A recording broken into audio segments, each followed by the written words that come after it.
Welcome back, Shalloners. Welcome, Swifties, and welcome, Yay Sayers. Is that Kanye West's fan name? I am like so good at coming up with fan names. Billy Goats, Billionaires for Billie Eilish. Now we've got Yay Sayers. And as you know, Shalloners, your new fan name, because our phones want to correct Shalloner to Shower Liner.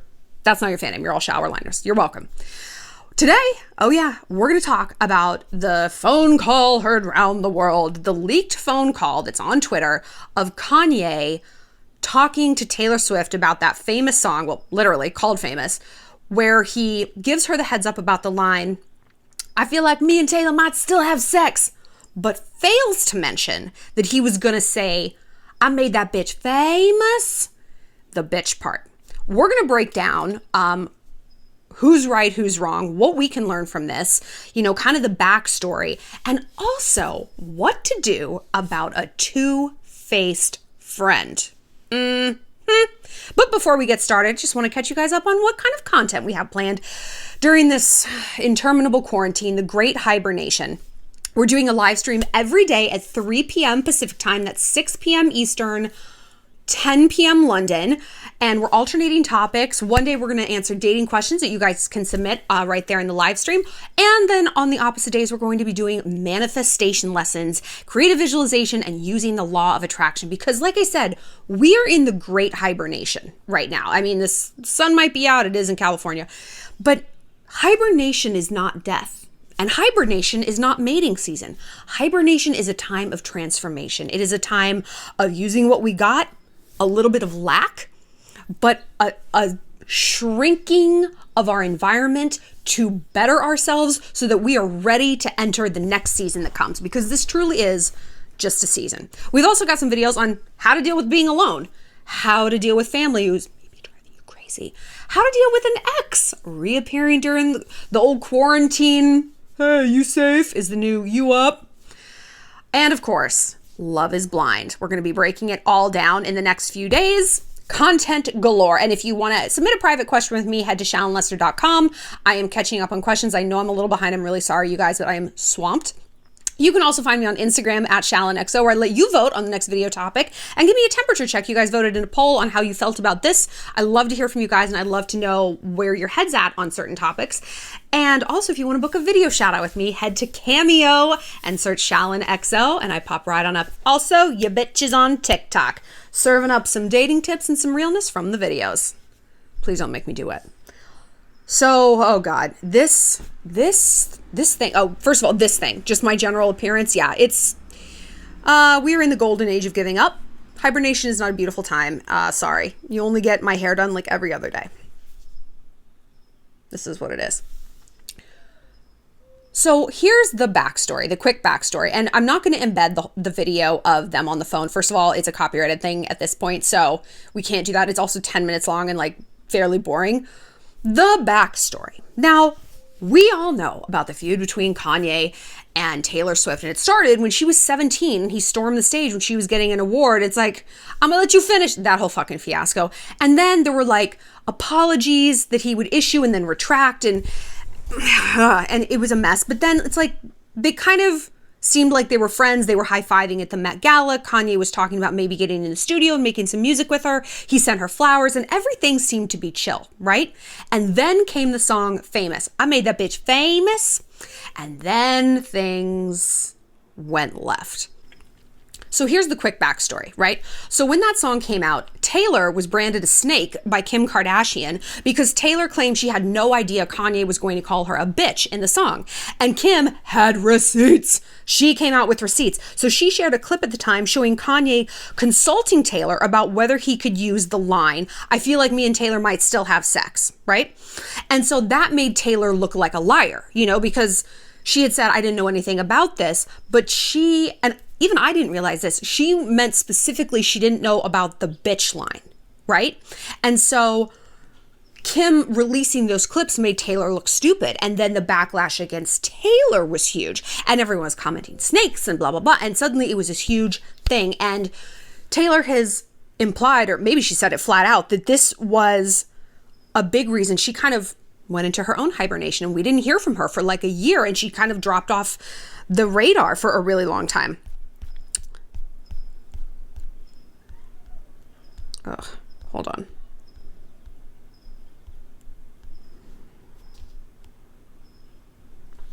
And Kim, adding shadiness to injury, she released this recording on National Snake Day in July 2017. So in August 2017, Taylor deleted her social media content with the exception of several snake videos on her Instagram, right? That's what she was doing. Then she released the first single from her 6th album, Reputation, which was called Look What You Made Me Do, which was a clear like snipe and swipe at Kim and Kanye. And things just like continued to escalate. Taylor tried to reclaim the snake thing, and that was like the whole theme of her Reputation tour and the album and all of that stuff. And then in March 2019, Taylor says that Kim and Kanye are bullies who like basically started this internet hate campaign against her. She said, "I've come to see that bullies want to be feared and taken seriously. A few years ago, someone started an online hate campaign by calling me a snake on the internet. The fact that so many people jumped on board with it led me to feeling lower than I've ever felt in my life." Yeah, that's not good.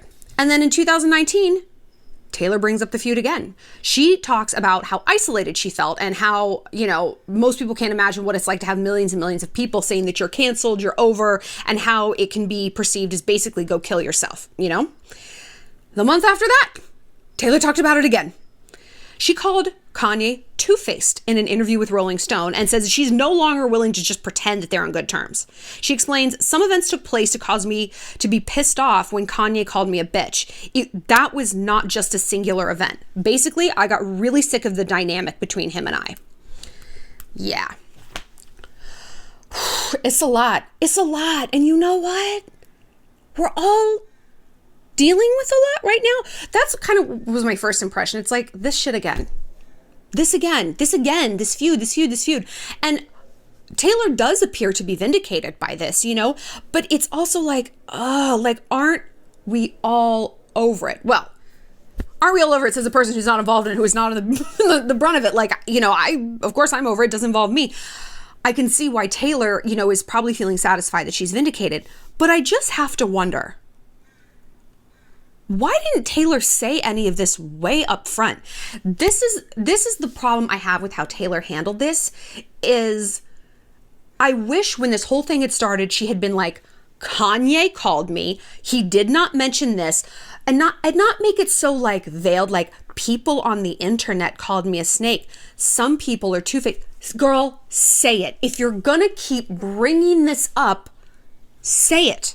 Call it out and then don't speak of it again. And I've done a video about this in the past and how Kim handled this the right way, or we thought at the time, because she released the receipts and then she has never brought it up again. Never. And I made the comparison, Taylor oriented her whole career around this event. Reputation, that album was full of references to Kim and Kanye. The snake thing was all over her merch. It was her microphone stand was a snake. Imagine if Kim had made her KKW beauty line all about like a fuck you to Taylor. That, or like her Skims collection was like every model like looked like Taylor with like a gun to her head. It's just like, Kim let it go. And now, you can look back and say like, well, she let it go because she was in the wrong and she didn't have anything else to follow it up with. That might be true. Some counterpoints to this are, well, you don't know that there wasn't another phone call where Kanye did tell Taylor that he was adding in the bitch line.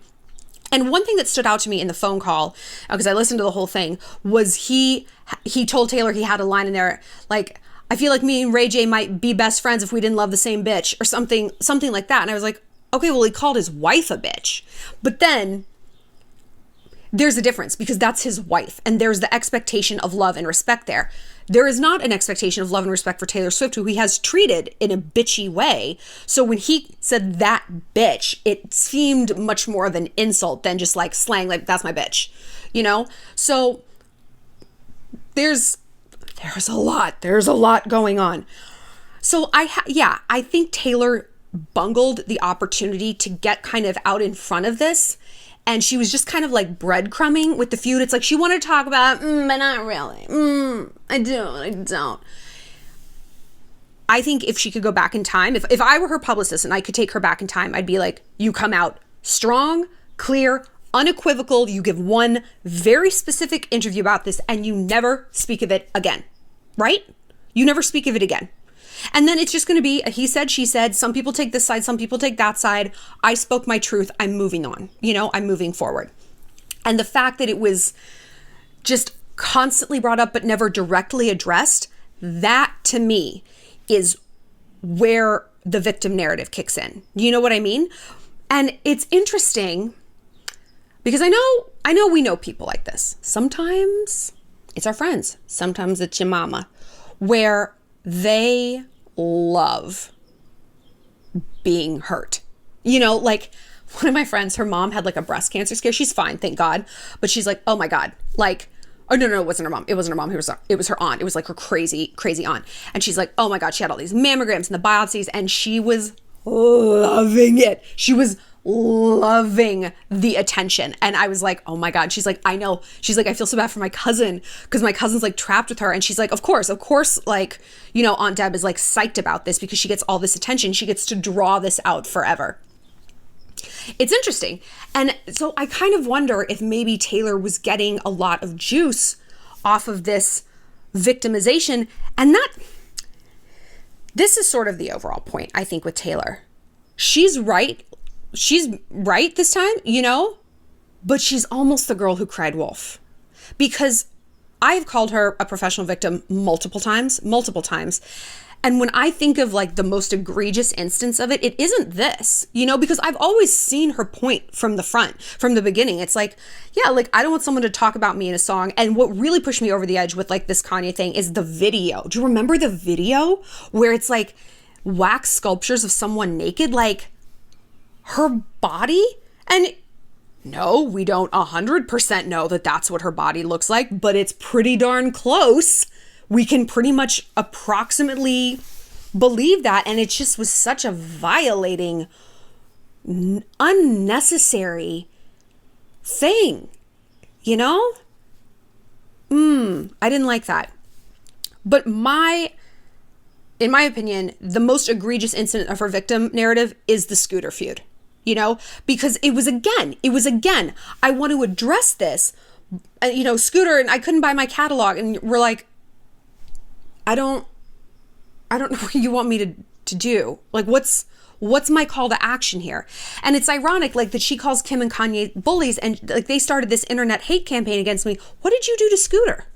And I'm not saying Scooter's in the right, but you're not in the right if these are now your tactics either. You know what I mean? Like, you can't sink to the level of the person who you say is unacceptable. It just doesn't work like that. I mean, it can, that's war. War is hell. But then you don't get to play the innocent victim anymore, right? And you could say, well, you know what?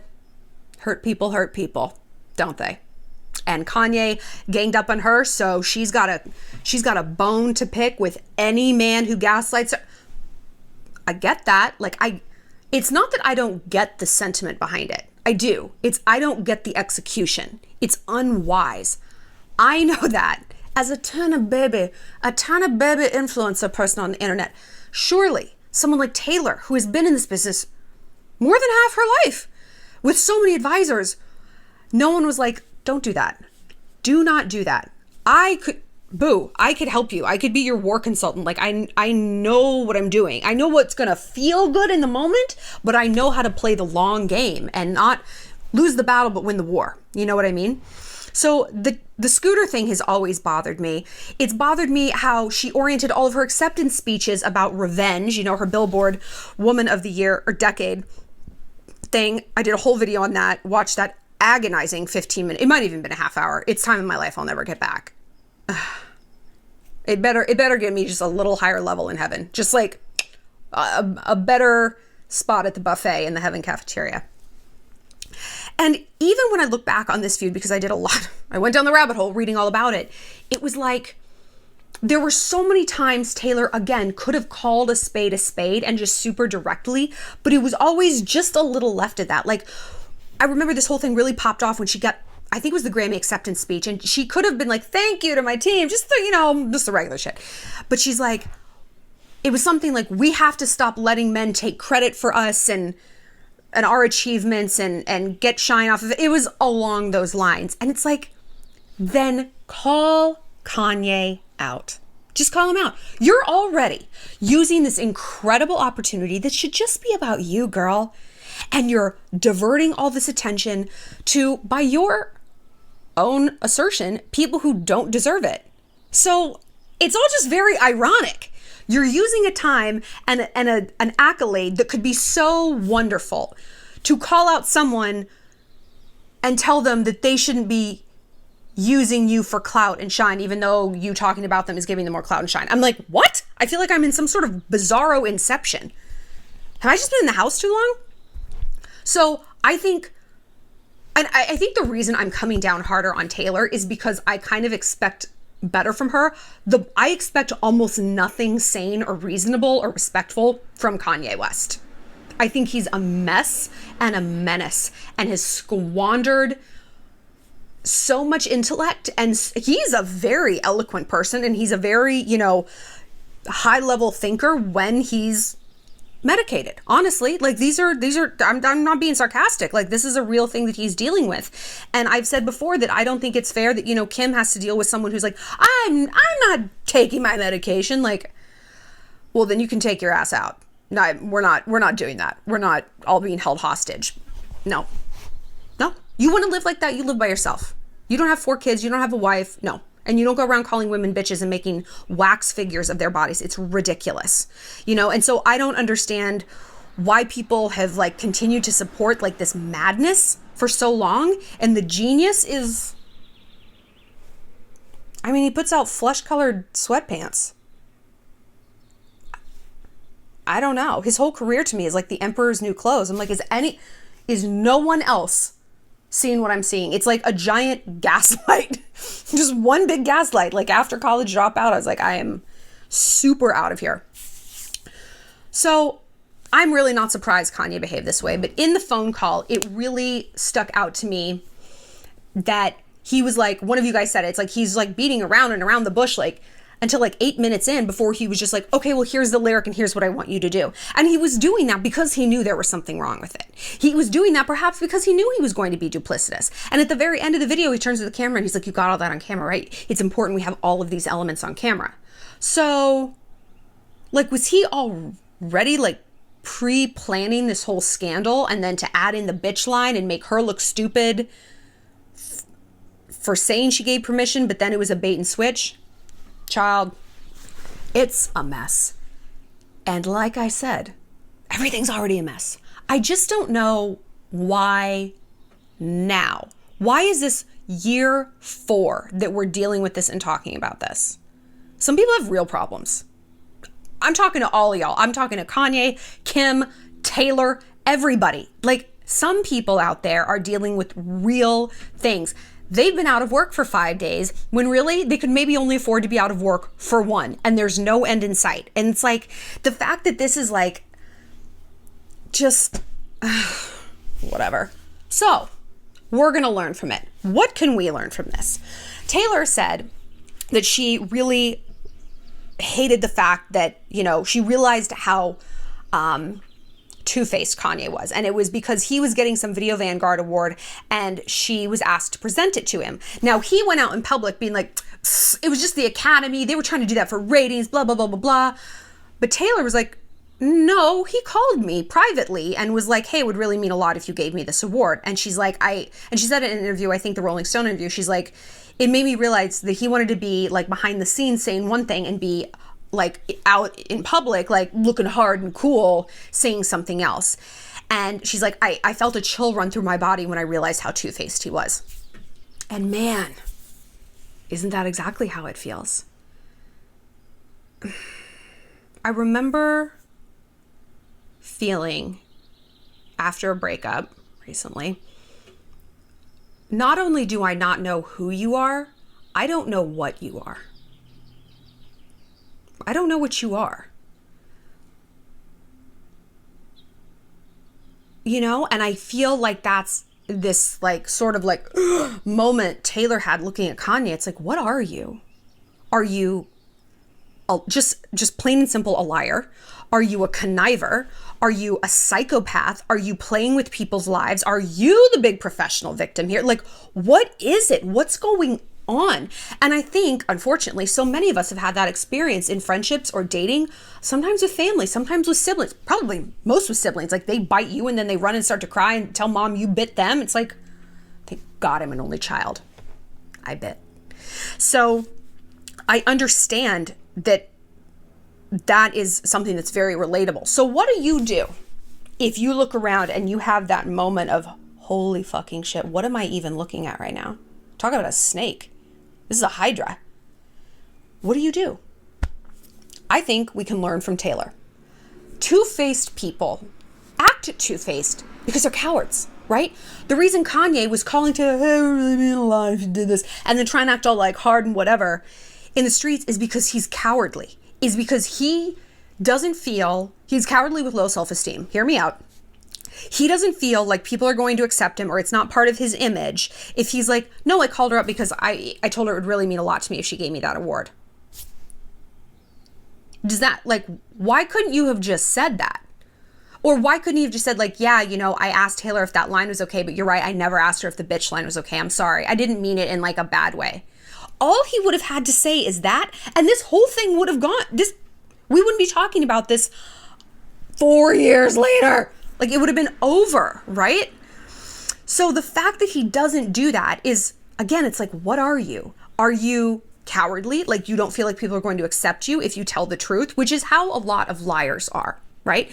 This is kind of the hallmark of liars and why people lie. It's like they don't feel comfortable just being themselves. They have to lie about everything from how much their sunglasses cost to whether or not it was raining that morning in Costa Rica to if they're cheating on you with somebody else to how they came to be presenting you with an award, because they don't feel like the truth is interesting enough for people to accept them. They can't just be like, oh, his sunglasses got him swap meet. They're like, oh, it fell off the back of a truck in Paris and I was chasing after. Like, there's always got to be a thing. There's always got to be a drama. So if you're dealing with someone like that, or maybe if you are somebody like that, it happens to the best of us. Step back and look at that other person and recognize their limitations. It's hard to cut people out of your life, but I've learned the hard way that if someone is going to lie about something small, they are going to lie about something big. 100%. There is no chance that they're comfortable telling you, hey, I'm attracted to somebody else, if they're not comfortable telling you about the weather. It simply does not align. And I learned that lesson the hard way. And Taylor seemed to learn that lesson the hard way as well. And I bet Kim has learned that with Kanye too. I bet he just is crazy as fuck around her, like just a sack of weasels. So I think it's important to call people out. You know, it's like, no, it didn't rain this morning. No, this is actually how the Academy asked me to give you this award. You called me behind the scenes. It's important to call people out because it's going to shame them, and people need to feel ashamed in order to change sometimes. And it's also going to tell them like, hey, this bullshit's not working. This just like, you can sell crazy someplace else. We're all stocked up here. Like, this is not how it's going to go. If you need to go lie, you can do it out there. You're not going to come here and lie to me and think that I'm just going to be like, great. Because they're hoping that no one's going to call them on this bullshit. And so if you show them you are not the one, they'll either stop doing it or most likely they won't. They'll move on and they'll run this game on somebody else. And that is ideal. You don't need to change people. You don't need to be the sword of justice and the shield of vengeance. You don't need to do that. You need to protect your peace, your perfect vibration, your perfect alignment, your growth, your spirituality, your passion, your empathy, your humor, your heart.